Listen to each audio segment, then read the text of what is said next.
Bien longtemps, l'automobile a été considéré comme l'instrument idéal de la mobilité. La voiture montre désormais ses limites avec, entre autres, l'encombrement, la pollution, l'étalement urbain, en fait, tout le contraire du développement durable. Mais alors, et particulièrement pour se rendre à son lieu de travail, souvent éloigné du domicile, que faut-il faire? Transports en commun? Covoiturage? Autopartage? Ces solutions existent et se développent, en marge d'autres moyens tels que le vélo ou la marche à pied, réservés à de faibles distances. Avec l'émergence de nouvelles formes d'activité, et particulièrement la croissance du secteur tertiaire et des tâches exercées sur ordinateur, il devient possible, dans certains cas, de travailler au moins en partie en dehors du lieu de l'entreprise en pratiquant le télétravail. C'est l'un des thèmes abordés lors de la journée Plan Climat 2018 à Saint-Étienne, au siège du groupe Casino. Au cours de cette manifestation, l'un des sujets concerne le télétravail dans le secteur de l'entreprise avec deux présentations, la première sur la législation en la matière, la deuxième sur la démarche de mise en œuvre menée par le Grand Lyon. D'abord, une définition du télétravail à distinguer du travail à façon. Évidemment, deux modes de travail distincts. Le travailleur à domicile, c'est le salarié qui exécute un travail moyennant une rémunération forfaitaire, indépendamment du nombre d'heures accomplies et sans qu'il ait lieu à rechercher s'il existe un lien de subordination. La législation s'adapte progressivement au télétravail pour en faciliter l'exercice. C'est ainsi que l'existence d'un accord collectif ou d'une charte d'entreprise n'est plus indispensable. Mais quelles sont les règles lorsque les demandes d'un salarié et de son employeur ne sont pas en adéquation? Voyons la législation correspondant aux différents cas de figure. Un salarié qui occupe un poste éligible à un mode d'organisation en télétravail dans les conditions prévues par accord collectif ou à défaut par la charte motive sa réponse. Dans cette hypothèse, les motifs invoqués doivent être objectifs et attention aussi aux motifs discriminatoires. Des impératifs de sécurité et de confidentialité. Ça, on va le rencontrer beaucoup, notamment dans les entreprises qui travaillent dans le secteur de l'armement, puisqu'il y a des règles de sécurité informatique qui vont pouvoir restreindre, voire interdire complètement le télétravail. Ça peut être également des motifs de désorganisation des équipes ou une autonomie insuffisante des salariés. La réponse est non. On a des jurisprudences donc, de la Cour de cassation qui le précisent très clairement, notamment un arrêt d'avril 2010 qui précise que l'occupation à la demande de l'employeur du domicile du salarié à des fins professionnelles constitue une immixtion dans la vie privée de celui-ci et n'entre pas dans l'économie générale du contrat de travail. Le salarié n'est donc ni tenu ni d'accepter ni de travailler à son domicile ni d'y installer ses dossiers. Et pour éviter les litiges, on conseille d'établir un avenant au contrat de travail. Il est prudent de formaliser l'accord via un avenant au contrat de travail, quels que soient les cas de mise en œuvre. Ça permettra d'avoir un écrit qui pourra éventuellement être ressorti en cas de contentieux éventuel entre... L'employeur et l'employé sont-ils d'accord sur le travail de ce dernier? Il y a un outil nomade qui lui permet de le faire. Il lui dit ok, vous le faites, mais il y a échange de mails. C'est suffisant? Pour moi, oui, puisqu'on est en dehors, on est dans un cadre en dehors de l'accord ou de la charte. On peut le mettre par tout moyen. Là, on est typiquement dans le cadre d'attenter entre guillemets au contrat de travail. Le code dit par tout moyen. Un mot-clé pour le télétravail, la confiance sur le temps que le salarié consacre à son travail à distance. En fait, ne parle-t-on pas maintenant de résultats et d'objectifs, plutôt que des minutes de présence scrupuleusement enregistrées par la pointeuse? Il faut aussi pouvoir faire confiance aux collaborateurs, d'où l'intérêt, je reviens, de le formaliser en dehors de tout accord. Parce que si vous mettez en place un accord, les personnes qui rentrent dans le cadre de cet accord, si vous soupçonnez que la personne va utiliser le télétravail plus à des fins personnelles que professionnelles, vous ne pourrez pas lui refuser. En marge d'un entretien annuel ou semestriel pouvant être en place au sein d'une entreprise pour tout ou partie des employés, le législateur a fixé, dans le cas des télétravailleurs, un entretien annuel obligatoire. Donc l'article L122210 qui prévoit l'obligation d'avoir un entretien annuel avec le salarié en télétravail portant sur les conditions d'activité du salarié et sur sa charge de travail. Le télétravail peut induire des coûts matériels, abonnement Internet. Alors, qui doit les supporter? Donc le Code du travail a modifié un peu la réglementation, puisque l'article L122210 a supprimé l'obligation légale de prise en charge des coûts découlant directement. C'est souvent le collaborateur qui va voir son employeur le moment j'aimerais pouvoir bénéficier de télétravail. A contrario, si la demande de télétravail émane du salarié, on peut se poser la question de cette indemnisation de l'occupation professionnelle du domicile. À ma connaissance, aujourd'hui, il n'y a pas de jurisprudence sur cette question. Avec le travail à domicile se pose la question de la qualité de la liaison informatique et de la sécurité des données lors des échanges entre l'employé et le serveur de l'entreprise.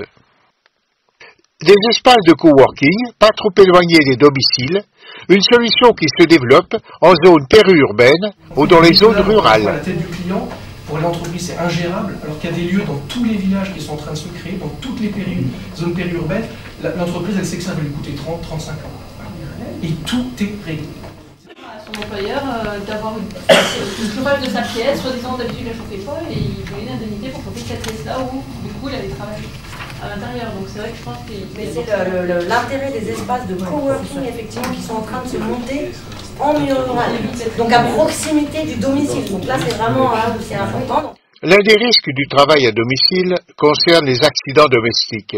Le coworking est préférable puisqu'il s'exerce dans un espace disposant normalement d'une installation adaptée. Le gars, il se brûle avec sa cafetière, il n'y a pas de DU, c'est du pénal. C'est le chef d'entreprise qui prend. C'est hyper important de le savoir. En revanche, en ce qui concerne les risques d'accidents, de trajet, et ils représentent une part notable des accidents de travail, l'avantage revient évidemment au travail exercé au domicile même du salarié. À l'inverse, c'est quand même pris en compte. Donc, pour pallier à ce que vous dites, là, un télétravailleur qui ne se déplace pas, il ne prend pas le risque d'avoir un accident de trajet. Alors qu'il y en a beaucoup quand même des accidents de trajet. Et les accidents de trajet, ça fait partie, enfin, voilà, les accidents, notamment liés aux véhicules individuels, qui sont quand même indemnisés par l'employeur et qui sont importants. Avec la mise en place progressive du comité social et économique dans les entreprises, la sécurité au travail, relevant précisément du comité d'hygiène et de sécurité, reviendra à cette nouvelle entité. Sont concernés tous les salariés, en télétravail ou non. Le CHSCT, comment il se positionne par rapport au télétravail? Je ne l'ai effectivement pas abordé. Alors, le CSE, quand il sera mis en place, je ne sais pas s'il est mis en place dans vos entreprises, par définition, le CSE regroupe les missions du CE et du CHSCT. D'accord, c'est le CSE qui reprendra. C'est le CSE qui reprendra. Parce que la personne qui travaille donc à son domicile, elle a son assurance obligatoire pour son domicile, mais s'il y a le feu, s'il se passe quelque chose, un vol de matériel, comment ça se passe juridiquement? Qui est responsable? En règle générale, souvent les entreprises ont souscrit des assurances de machines. Donc s'il y a des vols ou des casses, etc., ça peut rentrer dans ce cadre-là. Mais ça, une fois de plus, ça peut être abordé aussi. Après plusieurs années d'expérience, le Grand Lyon fournit un bilan largement favorable en faveur du télétravail, en soulignant le retard de la France en la matière. En place, mais depuis 2014, j'ai travaillé une trentaine d'entreprises pour la mise en place du télétravail. Donc, dans le cadre d'un projet avec la métropole de Lyon qui voulait développer de façon importante le télétravail pour réduire surtout la circulation en fait, et les problèmes de qualité de l'air. La France est un peu en retard par rapport aux autres pays sur la mise en place du télétravail. Donc ça, Certes, la pratique du télétravail augmente, mais souvent de façon informelle. On parle de télétravail gris ou même clandestin. Que de qualificatifs péjoratifs pour une forme d'activité pleine de qualité et largement appréciée par ceux qui la pratiquent. Il y a aussi une amélioration du bien-être au travail, puisqu'il a cette souplesse, cette respiration dans la semaine finalement, où il va pouvoir faire des tâches de fond, sinon vous êtes dérangé, il y a le téléphone, il y a les collègues qui viennent vous déranger aussi. Là, quand vous êtes en télétravail, même si vous êtes joignable, vous n'êtes pas sur place, donc vous pouvez vous attaquer à des tâches de fond. Les nouvelles générations souvent adorent ce genre de façon de travailler, donc vous répondez un peu à leurs souhaits. On peut mieux concilier ces temps de vie quand on télétravaille. On peut se dire, le jour où je télétravaille, si on a encore fait jour, je vais chercher mes enfants à l'école un peu plus tôt finalement. Voilà, c'est positif. On se déplace moins de stress et moins de fatigue. On ne passe pas son heure dans les embouteillages le matin ou son heure dans le train, ou, je sais pas. Et plus de pouvoir d'achat, vous économisez un jour de déplacement, entre guillemets. Si certaines tâches sont difficilement quantifiables, il y a des domaines où l'on peut chiffrer l'avantage du télétravail en termes de productivité. En télétravail et qui gèrent des factures, quand ils sont chez eux, ils gèrent plus de factures que quand ils sont au bureau, parce qu'ils sont en open space au bureau, et le téléphone sonne, le voisin discute, etc. Et là, c'est facile à compter, autant quelqu'un, un ingénieur ou des gens qui n'ont pas des tâches quantifiables, c'est très très difficile. Une entreprise cherche-t-elle à attirer de nouveaux talents ou à conserver ses plus précieux collaborateurs? Le télétravail peut être un moyen d'y parvenir. L'entreprise, elle apparaît comme plus flexible, donc son image, elle est un peu plus innovante. On peut faciliter du coup les recrutements. Ça peut être un argument à l'embauche, et puis ça peut être aussi une opportunité pour des gens de rester chez vous.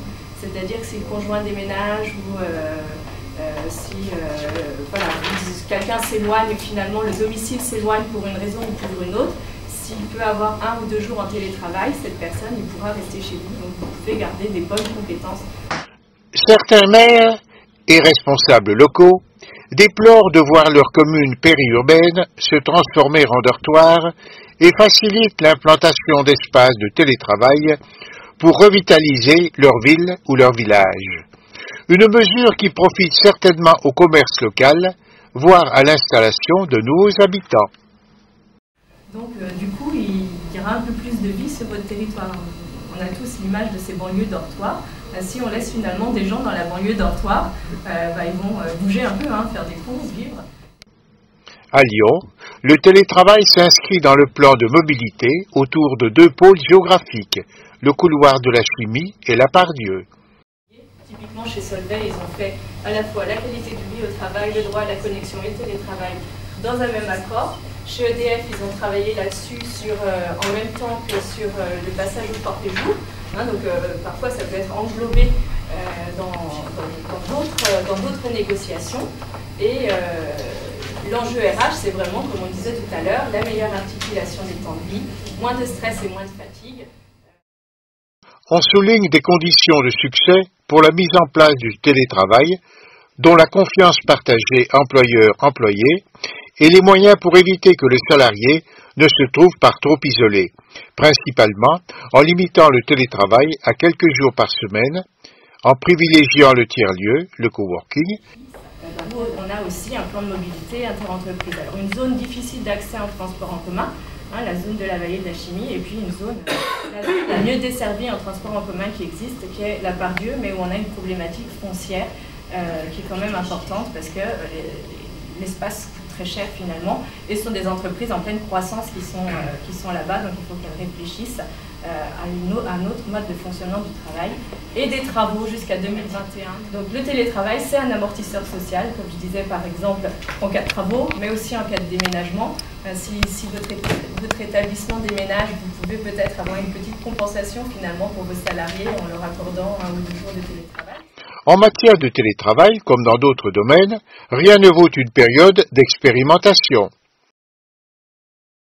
Donc il faut définir des règles très claires dès le départ, et puis il faut le discuter. Chez Solvay, le télétravail au début c'était inimaginable, et en 1 an, ils ont écrit leur accord, et en 1 an et demi, l'accord est passé, signé par tous les syndicats, approuvé, les gens étaient contents. Voilà. En fait, quand on veut mettre en place le télétravail, il faut bien se souvenir que toutes les tâches et toutes les missions ne sont pas télétravaillables. Typiquement chez Solvay, la personne qui est dans les ateliers en production, elle ne va pas pouvoir télétravailler. On avait aussi Keolis, les gens qui conduisent les bus, ils ne peuvent pas télétravailler, là c'est pas possible. Donc il faut faire attention qu'il n'y ait pas un sentiment d'inégalité entre ces gens qui ne vont pas pouvoir télétravailler et ceux à qui on va permettre de télétravailler. Et dans ce cadre, les managers doivent parfois être formés pour mieux remplir leur mission. On n'a pas du management à la confiance et au résultat, c'est du management en présentiel, du truc hiérarchique. Est-ce qu'il n'y a pas donc d'obligation de formation des managers? Vous avez raison, c'est aussi important. C'est un mode de gestion du personnel différent, avec un relationnel différent, et effectivement, il faut que le manager soit formé à ce mode d'organisation.